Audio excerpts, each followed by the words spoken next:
Allahu i lartësuar ka thënë: "Është shfaqur prishja në tokë dhe në det për shkak të asaj që kanë bërë njerëzit me duart e tyre, për ta shijuar një pjesë të asaj që kanë vepruar dhe me qëllim që të kthehen." Allahu i lartësuar gjithashtu ka thënë: "Do t'ju sprovojmë me diçka prej frikës, urisë dhe mungesës në pasuri, njerëz dhe fryte, por përgëzoi durimtarët, të cilët kur u vjen një goditje thonë: Te Allahu t'jemi dhe tek ai kthehemi. Atyre u takon falja prej Zotit të tyre dhe mëshira, dhe ata janë të udhëzuarit."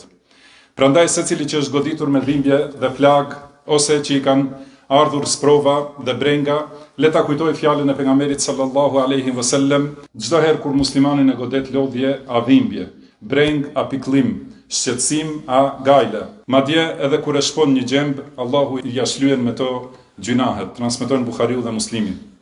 Le ta kujtoj fjalën e pejgamberit sallallahu alaihi wasallam: "E çuditshme është gjendja e besimtarit. E gjithë gjendja e tij është mirësi, dhe kjo nuk është për askënd përveç se për besimtarin.